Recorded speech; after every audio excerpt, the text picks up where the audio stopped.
and I just remember sliding across the asphalt. And when I came to a stop, I looked down at my leg and it was just crumbled into pieces. My foot was completely off. There was blood everywhere where my foot was hanging on by skin. Um, and it's just crazy to see your body that way.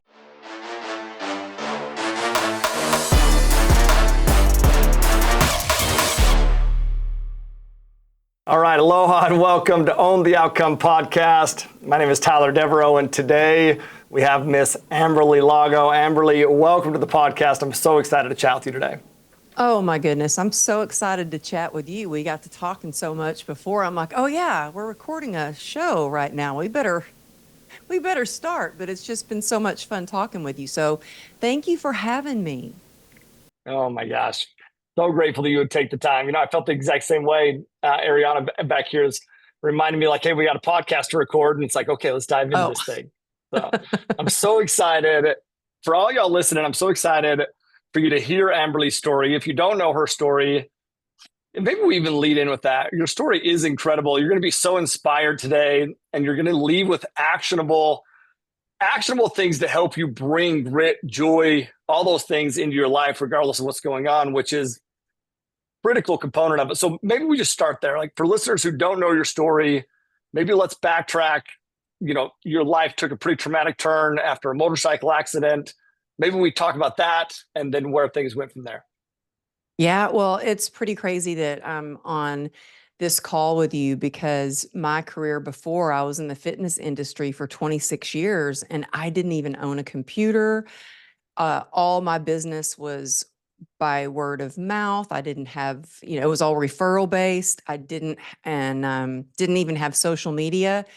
And my business was thriving. Life was good. I finally met the man of my dreams and had two healthy kids. And it all changed in the blink of an eye when I was coming home from work and I got hit by an SUV.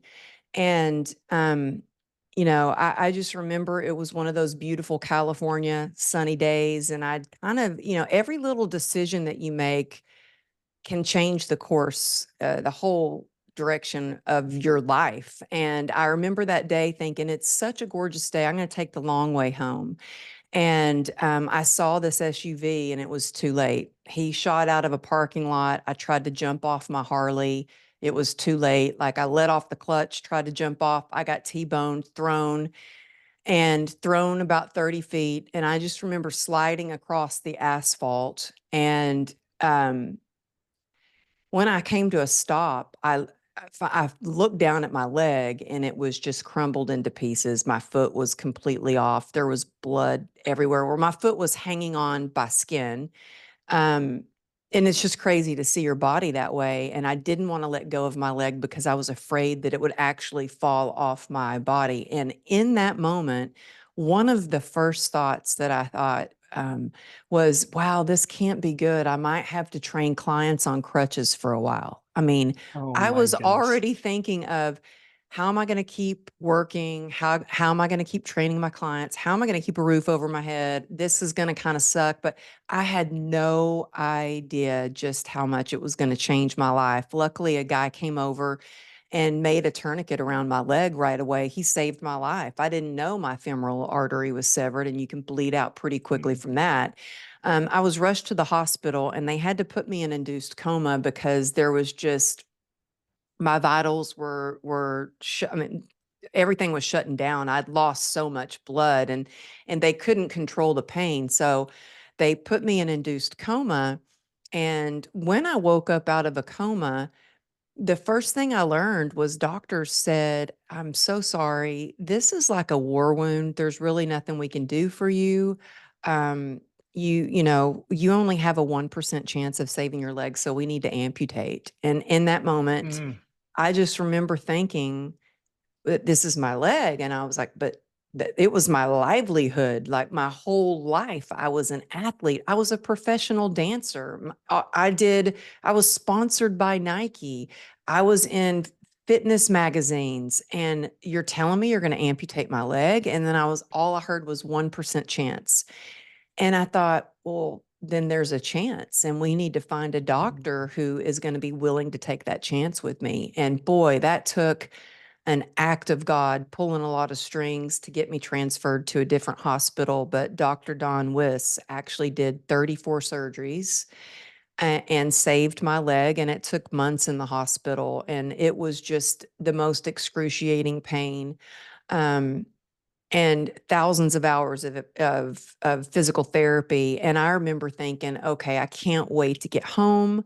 I can't wait to start training clients again. And I really thought the worst was over. And then I went in for a doctor's appointment and I was in a lot of pain. And I remember, my leg was just swelled up and from the hip down, completely just staples and stitches. And they had taken all the skin from the top of my leg, done a muscle flap. I had compartment syndrome. They put the skin on the bottom part of my leg.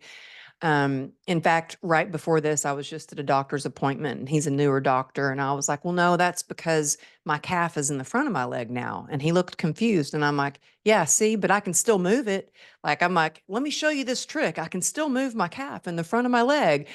And, and I was diagnosed with complex regional pain syndrome. That's why I was just at the doctor, because I actually still live every single day with constant chronic pain. And when I was diagnosed with this nerve disease, the doctor asked me, I'll never forget, he goes, are you the kind of girl that likes to push through pain?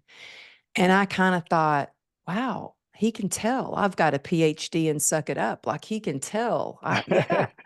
And he's like, well, you need to stop. He goes, you need to stop right now. You've got something very serious. You've got complex regional pain syndrome. Your life is never going to be the same. You're going to be permanently disabled. You need to go home and get back in your wheelchair. And I was like, well, wait a minute. Like, how long do you want me to be in the wheelchair? And he goes, no, forever. He goes, there's no known cure for this. CRPS is dubbed the suicide disease because it's ranked highest on the pain scale. There is apparently no known cure. Um, and a lot of people uh, die from this disease because they overdose or they commit suicide, unfortunately. And so I thought that's not the life for me.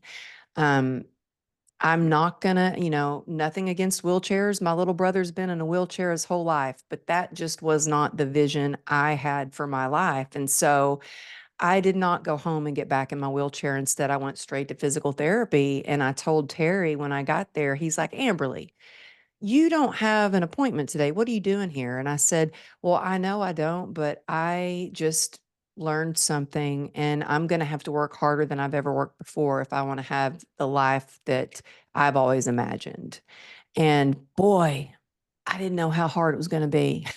It takes a lot of grit and it's been a journey. And that's why, I wrote my first book, True Grit and Grace, but the journey it's taken me on, I was like, you know what? We need to have some joy along the way. And that's why I have decided to write this next book because, I pray nobody listening ever has to experience getting hit by a car or find themselves in a coma or is diagnosed with an incurable disease, but I feel like we've all been hit by something.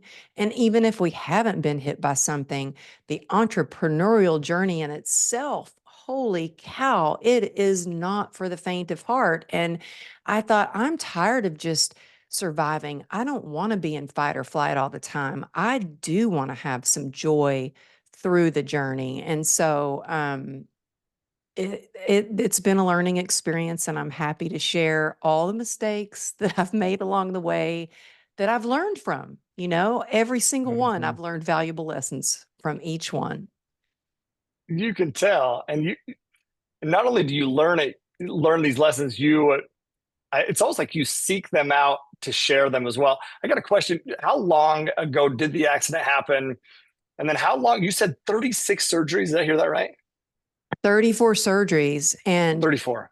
yeah, and the accident was 14 years ago. And I'm glad you asked that because I think nowadays so many people, because of social media, they think, oh, well, you just had this accident and now you're upright and everything's great. And it's like, I wasn't on social media at all when I was in and out of the surgery. And when I was in the hospital the first time, I would have a surgery, then a day of recovery, and a surgery and a day of recovery.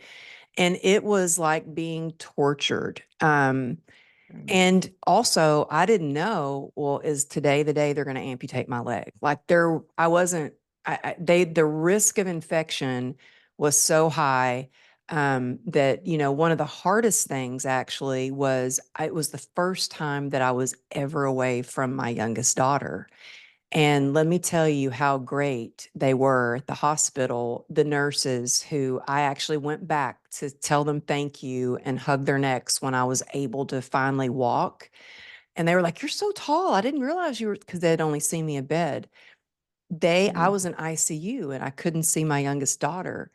They guarded all the doors and everything, and they let my husband sneak her in the hospital, and so she could see me in the hospital. And Mm. that was like the best day ever. But yeah, it was 14 years ago, and I was in and out of surgery for 6 years and recovering. And still to this day, I'm still doing treatment after treatment. I mean, I was just, people thought, my husband thought I was crazy to go out of the country to try a medical treatment that, Tyler, this treatment went really wrong. And I ended up back in a wheelchair. And this was less than a year ago.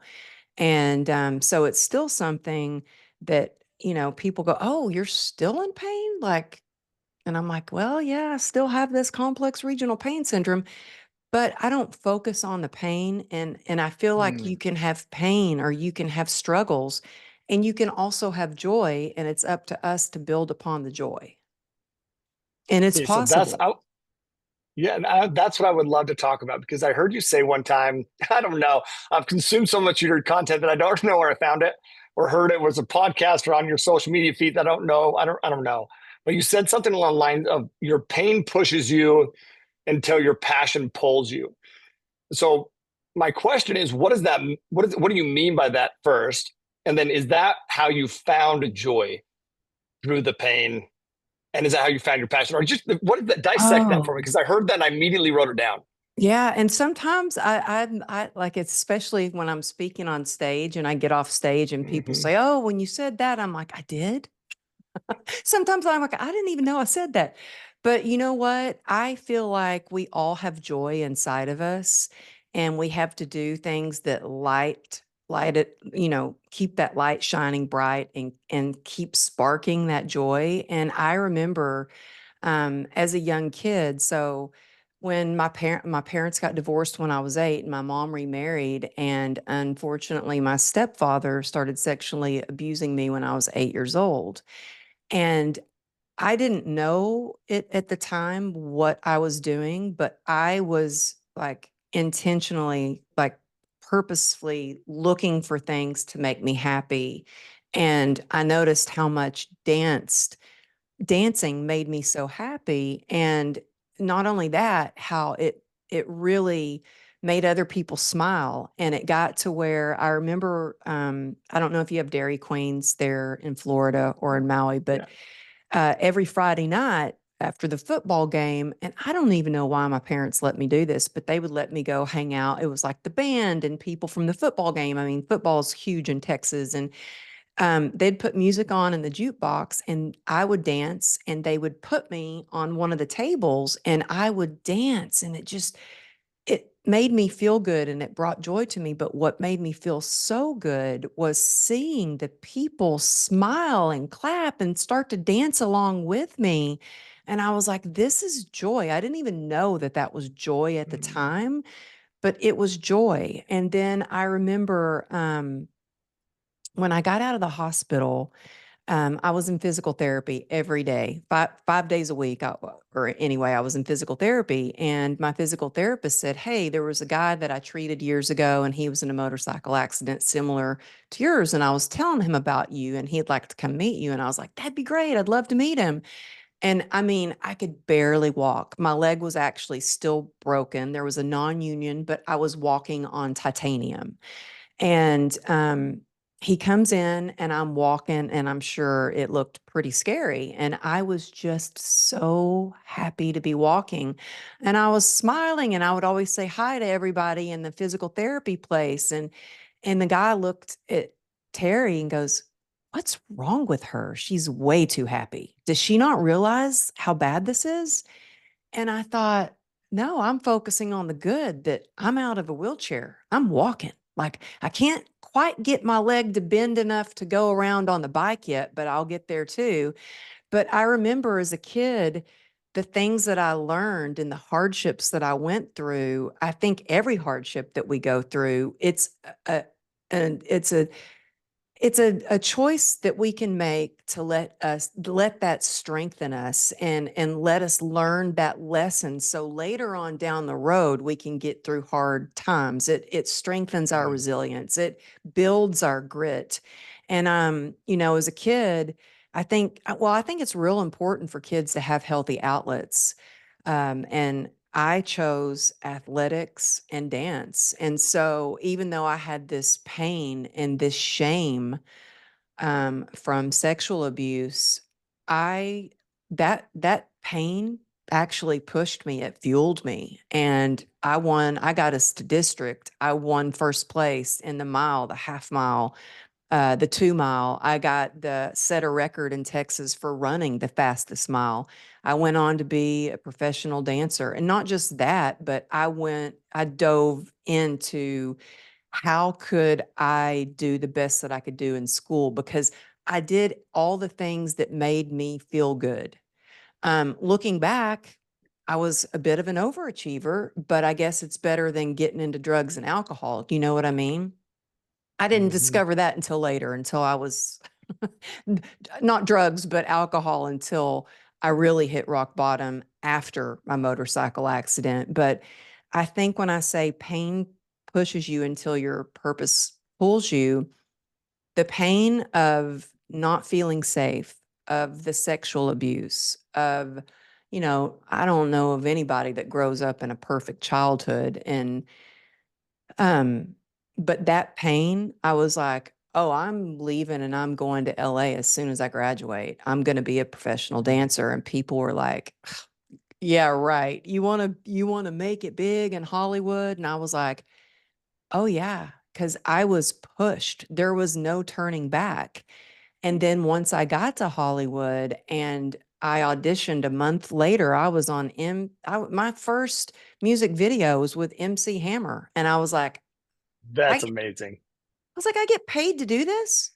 That's the passion. I was lit up on fire. So sometimes I think we need a little bit of that pain to push us out of our comfort zone or push us into where we need to go. And, I just interviewed one of my doctors actually on my podcast. And he said, well, I don't want to get too philosophical or anything, but he goes, I don't know. Maybe this motorcycle accident happened to you because you were meant to touch more lives than just one on one on the gym floor. I know you loved, training these clients, but maybe it was, a way for you to be pushed to touch more people. And I was like, Mhm. oh, wow. People ask, would you take it all back? And I'm like, I don't think that way because that would just there's no going back. I just focus on, Yeah.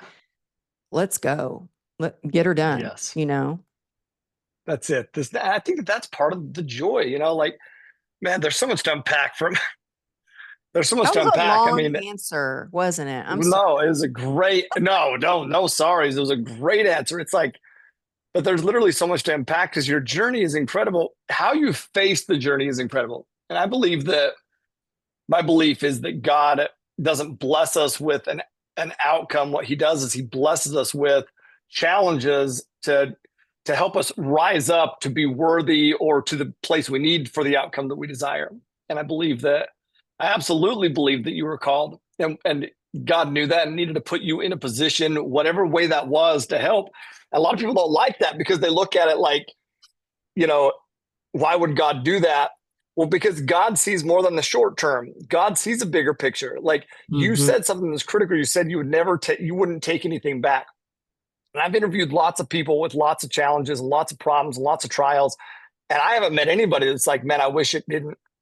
Because those people that I'm interviewing because they use that as the fuel to get to the point that they have a story to share, you know? And your Hmm. joy radiates. That's what I love about you is your joy radiates. And the question that I had written down because I I have my mom, you know, if you look at pivotal moments in my life, my mom is my biggest mentor in my life. I love her to death. And she's definitely had challenges, you know, just like any of us. And I asked her one time, I was interviewing her, and Oh, she really? said, oh, yeah, it was so great. It was so great. Like one of my favorites ever. It was just so great. And I was asking her how she got through it. And she said that, you know, she would find joy in the small things. And that when she couldn't do it for herself, you know, get herself out of bed or whatever for herself, she would do it for her kids. She found something bigger. Hmm. But what it was is my mom didn't just put one foot in front of the other. She did it joyfully. She found Oh, like, but my mom was one of the most joyful people I've ever met. That's literally how I describe her. I'm not just describing her like that because of your book. By the way, all of y'all should get both of her books. You know, oh, the Grit and the Grace book is already out. And if you don't trust my word, first off, that's BS. Okay. But just in case you don't trust my word, go look at the Amazon reviews. They're phenomenal reviews. And I'm so excited for your new book, you know, thank Joy Through the you. Journey to come out. And so that was going to be my question. My question, that's a long lead into the question, but is it something that makes you different? Like, do you just believe that you're naturally joyful or naturally gritty, or have you learned or trained yourself how to do that or to be that? You know, I think that you can really kind of train yourself to be more of that way. Now, I know that it's so funny because after this interview the other day, we're walking down the hall and I had one of my doctors and his wife on the show, and he looks at me, he goes, "Now, have you always been so positive and so upbeat?" And the first thing, first of all, I am not always positive and upbeat. I have to work at it. And I Mm. do things like I have learned to talk to myself instead of listen to myself because I've got a mean inner critic. Even, I mean, honestly, even with this new book, I was kind of freaking out. I woke up like with my heart pounding going, "Oh my gosh, this is going to be out in the world and this is the most raw, real, vulnerable stuff I've ever put out there." Like I'm sharing stuff I don't think my husband even knows. Surprise, honey, when you listen to this episode. But it's scary putting yourself out there, but I remember that's not about me. It's about the people that I can serve or the people that I can help and inspire, give hope. But I think as a kid, I just thought, I don't want to be. I really thought, I don't want to be negative. There has to be more. I mean, at a young age, I did feel a little bit different. Like I would say by the age of, I'm not kidding, maybe 10 years old, I was like, I'm getting out of here. I'm going to go make something of my life and I'm moving to LA. And I said that for forever. And people are like, yeah, yeah, yeah. Good for you. Cute little girl, you know. And I'm like, no, no, I'm going to. But I think that there is a way to flip the script. And when you do have those negative thoughts, to switch it and ask yourself, is that real? Is that just something I'm telling myself? Or is that a fact? Is that Mm. an actual fact? Um, but I also think that, you know, I really have to do things to keep myself not mentally, physically, and spiritually fit. And when I say that, you know, every morning, if I'm starting with calls at 7, well, then I better get up at 5. If I start a little later, then I can sleep until 5:30. But I need to start my day. The first thing I do is I drop down to my knees and I pray. And that starts my day asking, God to walk with me, to help me be the best that I can be, to help me serve. And when I get down on my knees, it just reminds me of how small I am and how big he is, and that I can turn it over.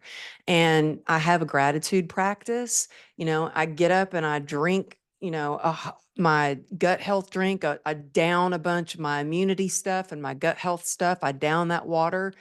And then I sit and I have quiet time. And, I have this new assistant who, I was like doing everything on my own, actually. I didn't have an assistant for a long, long time.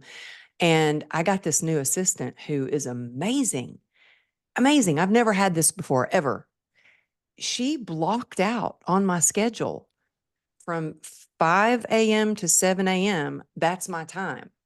I'm like, oh Mm. my gosh, I've got time. I can work out. I can do my spiritual reading. I can do my gratitude practice. And I know all of that may seem like a lot to pray, to practice gratitude, Mm. but gosh, it's a hell of a lot better than a life of misery or a life of addiction or spiraling down into depression, because that's where I was. And I don't ever want to be in that place again. So, my morning might look different than somebody else's. And so I always say, figure out what works for you. What does spark joy in your life? Like, I know for me, and in fact, I told you I just came from a doctor's appointment, and it's this new doctor, and he's looking over my files of, 14 years of dealing with CRPS. And now this doctor, he's starting to kind of get to know me more. And he sat there and then started telling me about his girlfriend troubles. And I was like, I left the office and I was like, buy her flowers. And he was like, okay. But he was telling me, he's like, well, have you ever thought about this antidepressant? He goes, I know we say antidepressant, but it's really for nerve pain. And I was like, well, I think I've told you before, I don't want to take a bunch of drugs. I was like, as long as I can move my body, I'm going to feel okay, because moving your body moves your mood. And there are times Mm. I don't feel like working out. I go to the gym and I sit in the car and I scroll through social media. And that's when I have to be my own coach and say, Amberly, get your butt up. You're going to feel better. You're going to have more confidence. You're going to have less pain if you just go in there and move your body however you can. And so I think that joy is a choice, and we all have that choice. Mm.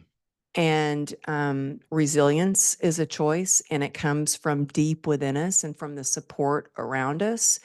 And we can build our grit every single day. Mm. Great answer. Phenomenal answer. And I love how you said that joy is a choice at the end there, because I believe that, like, when I'm listening to what you're telling me, what I hear is that you identify, like, your identity is you're a joyful person. And so when you're not, you're aware of your energy and you want to be joyful. Even the fact you said, hey man, I got to give a five calls a seven. So that's because you're energetically aware. And it's almost like you have this sense of responsibility to bring that energy. So my Can I question, tell you something real yeah, quick? yeah. That just has this just happened? And thank you for saying that, but I think you are aware of your energy when you can kind of pause. There's power in the pause, but this just happened and this really helped me, and maybe this will help somebody who might be struggling. So I had this 2.5 pound dog, this little bundle of joy for 14 years. She was like my therapy dog. She was with me through surgeries. She was like my husband was like, after we got her, he's like, we're gonna have to get pet insurance because you would basically take a lien out on the house if anything went wrong with her. Well, she was old, but she died in a pretty traumatic way just recently. And I was devastated. I'm the one that found her. I could not stop crying. I couldn't stop crying. I don't know the last time I've cried that hard. I was just more, I mean, it hurt. And that day I thought, you know what? I need to do something that's going to bring me some joy. Even in that, I'm going to try not to get too emotional, but what I did was I was like, well, I guess I'm putting the Christmas tree up. And so I decorated the whole house. I could not sit still because it wasn't like I was trying to ignore my feelings. I just wanted to acknowledge them and then be able to function. And I wanted to Mm, spark some joy. And so I was like, okay, I know it's going to make me happy to be festive. And I put the Christmas tree up where Goldie's bed used to be. And I decorated the whole house. And I'm like, well, that's done. It's very festive in here. And I was like, I need to go out and I need to see people. We are not meant to do hard things alone. I went to Home Goods and I was like, I am going to do some joy spotting. Intentionally, I'm going to be a joy sparker and I'm going to be joy spotting.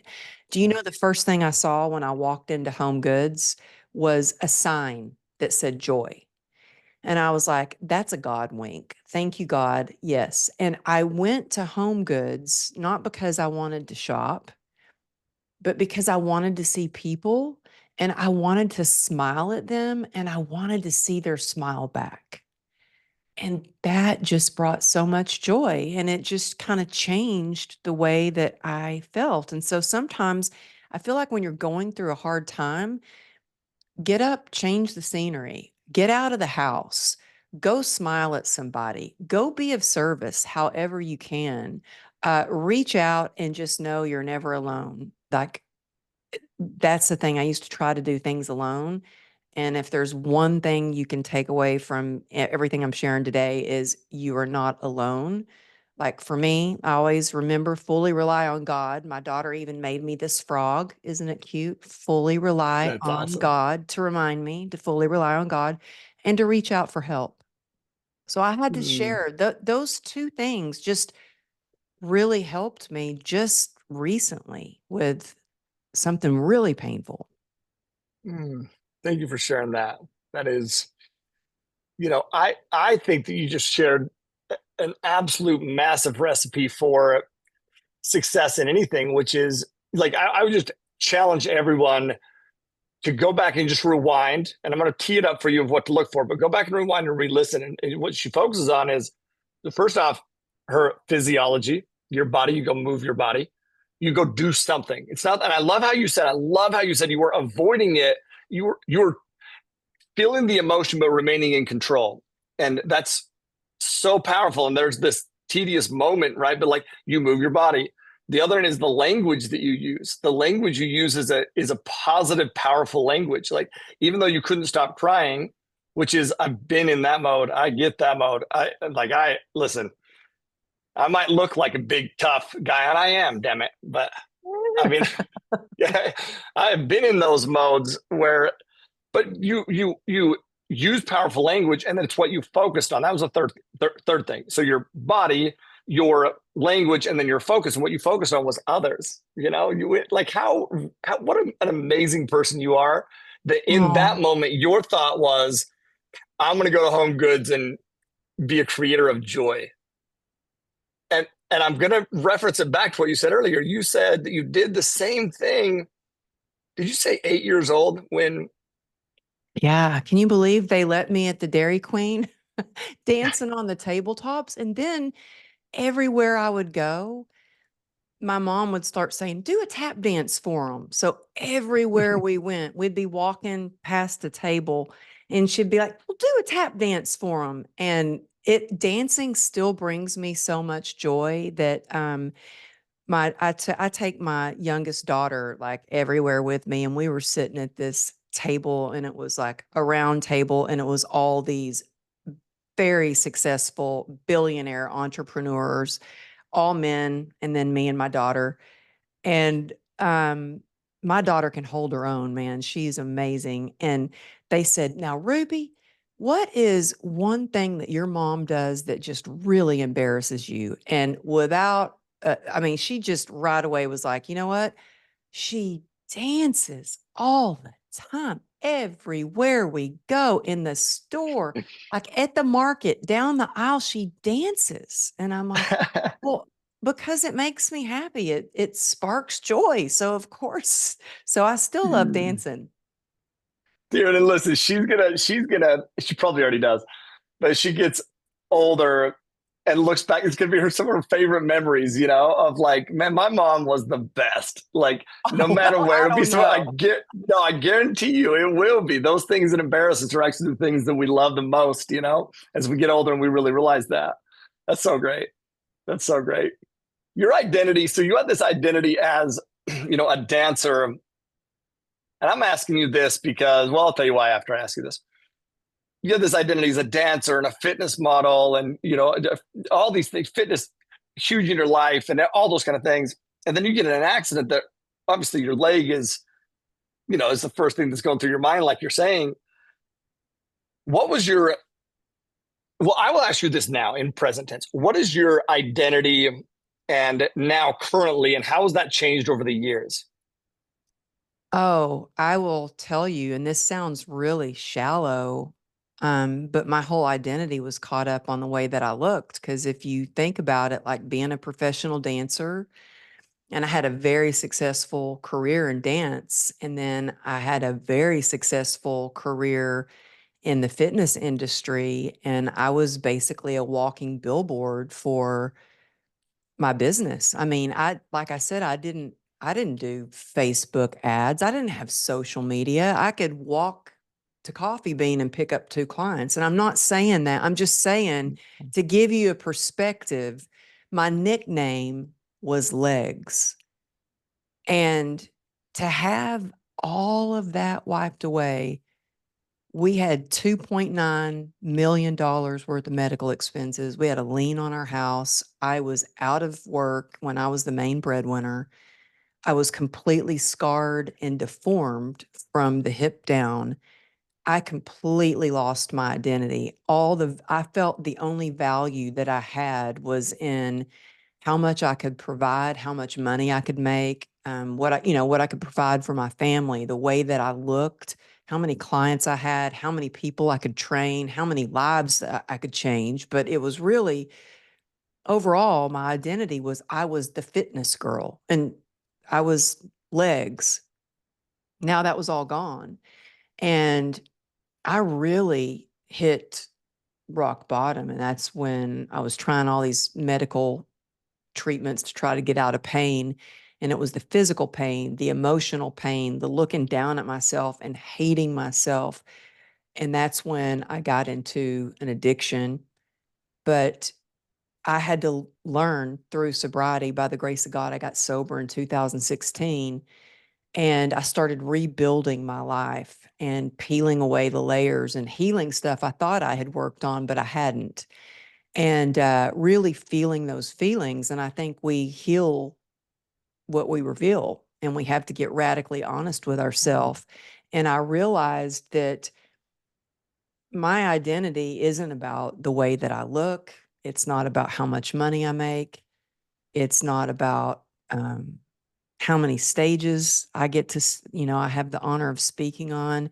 It's about how well I love, how much I can love, and how much I can spread joy. And that's so different and it's so freeing. And it's allowed me to actually love myself again because I really hated myself. I hated the way that I looked, I hated my leg. And I think that when we can get radically honest and we can be in acceptance, um, we are able to take action steps in the right direction. Whether that's with your mentality or whether that's with your career, because I can't tell you how many people that I talk to that just have blinders on and they don't want to look at their relationship or what's going wrong in their business. But man, when we are honest with ourselves, the truth will set you free. Now, it might kick your butt a little bit at first, but it will set you free and it will give you the life that you've always imagined when you do the work. Phenomenal answer. So I ask you that question because I know that that had to have been such a battle. And especially on the physical, just the physical side, that's what everything's, tied into. And this doesn't seem, you know, would you say, superficial or shallow? Not at all. It seems very logical that that would be the case. And the reason I ask you that is because, and what you said that we heal what we reveal. And I want to drill down on that because we talk about joy. We talk about how you want to be the creator of joy, and you are the creator of joy. But how do you heal? Because we just dip for some, this is a question for me. Okay. Most of the questions that I ask are for everyone else, but this was for me, which is I'm a very good read of energy, and I absolutely very cognizant of the energy that I bring into any situation. Like it's my responsibility. I feel it, you know? And sometimes I don't share things, not because I'm not willing to share. I'm willing to share anything. Like if somebody talks to me, I'm willing to share anything. And this year's been probably one of the most challenging years of my life. I'm just being real. And some people listening to this definitely know some of those things. But I don't openly share that often because not because I'm not willing to, but because I want to bring joy no matter where I go. Like literally, that's how I identify. So how do you Yeah. balance that? You personally, how do you balance like, okay, I'm going to share this and still the joy and, still bring the joy? It's a loaded question, but is there something that you have that you balance that?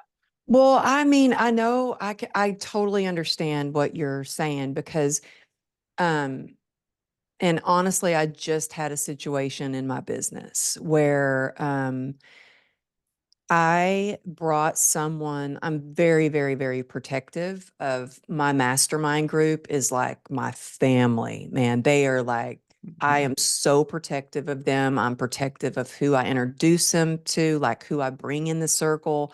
And one of the reasons I even started the mastermind was because I had come across so many people who just didn't have integrity. I lost a lot of money. And when I finally found some good, honorable people that were honest and had integrity, I was like, I'm keeping them close and I want to make sure other women don't get burned the way that I did. And let me tell you, in my business, I just recently got conned and I have not been conned this bad since my divorce almost 30 years ago from my first husband. And I had a responsibility to tell the ladies, it's not like I'm going out saying names or bad mouthing this person. That's not who I am. I'm not going to stoop that. I'm not going to sink that low. Um, but I had a responsibility as a leader to make sure that none of these women actually, the same thing didn't happen to them. So they didn't work with this person and lose thousands and thousands of dollars. Do you know what I mean? And Mhm. so I went into the group and I'm always so positive. I'm always like, let's do that, and but I had to tell them. And so what I do is I always say the obstacle, then I offer the solution, and then I say the benefit. So even, and that's whether, I mean, and you know what? I don't try to pretend like everything is always good because it's not. And that's Yeah. why I keep it so real on my social media and I share, like, I'm not one of these authors that's like, I've got this new book and it's great. Go buy it. I'm like, hello. I woke up with my heart pounding and in a sweat because I am scared to death. I feel like I'm standing naked in the street, putting this book out into the world. But then I offer, this is what I'm going to do. And the benefit of it is I know other people are going to be able to go out there and spark joy. And so I think anytime you share, especially as a man, like we need leaders that are going to share that, hey, you know what? They struggle too. It's going to connect you even more to your team, to your partner, to your friends, to your associates, if they know that you're you're not. I mean, I tell people I'm not always joyful. Ask my husband, but I know when I'm not and I know how to fix it. You know what I mean? And so I Mm-hmm. think if you share that obstacle, but you share the solution and you share the benefit, that's how you can do it in a way that's going to be powerful and you're not going to be a doggy downer. You'll still be a puppy upper. That's so good. What an amazing answer. Like I took notes as you were saying, and I literally am so excited to go back and re-listen to that because it's a very similar situation, by the way, that I've been going through. I Really? mean, and same thing. I don't want to get into names and details, and that's what I don't get into. And because I don't want to stoop to that level either. But what you said, what was really good for me to understand is that it's like you've got to be able to make sure that nobody else gets taken advantage of, and it's like, and it doesn't need to be a smear campaign. That's the whole thing. It needs Yeah, to be yeah, a, it's yeah, not that. yeah, And actually, one of the ladies in the group said, "Oh, should we go write bad reviews?" And I said, "No, no, no, no, no." I was like, "None of that. No bad reviews, no nothing on social media. Do not do that." I was like, "I'm not doing that." I said, "My job yes, is to protect you." I said, God will take care of the rest. God is, I feel like when we're doing something yeah, important, we will hit resistance. The devil will come in and try to stop us, but when God always wins. And I'll let karma just take care of that. I don't need to, I'm not gonna go to that negative energy because it's real negative. And hmm I'm gonna keep my eye on the prize and keep moving forward. yeah. Oh, dude, rock star. What an amazing answer, and what an amazing framework that you've laid out. Like, say the obstacle, offer the solution, say the benefit, and then, dude, keep locked in on what you're truly going after. And listen, we this whole episode has been around how to continue to maintain joy and literally thrive through discomfort, thrive through struggle. And it's by focusing on what you really want, reminding yourself why you want it, and then finding ways to go get it. And dude, you are a masterclass in that. Everyone, please go get her book. You've probably already Oh, pre-registered, but go pre-register for her book. Go, because it comes out in February. Go. You yeah. have an event coming up, the Success Summit. If you haven't seen her speak on stage, she's an absolute beast on stage in the best way. Like you're so good, such a great You're so communicator. sweet. Can we You just are. hang out all day? You're Please, amazing. I know. Hey, and I know the time, and I know that you have one top of the hour, so I want to be cognizant of your time. But I just want to thank you for being on here. You. And Oh, thank you. very welcome, very welcome. I'll put all the links and everything beneath, below. I'll share everything with the community, and then everybody else out there, man, go follow Amberly if you don't already. Okay, if you don't, you're one of the few in the world who don't. But go follow her. Go buy the book. Go support her and her cause. It's a beautiful cause. And then go share this episode with somebody who needs some more joy in their life. And live always with aloha. Peace.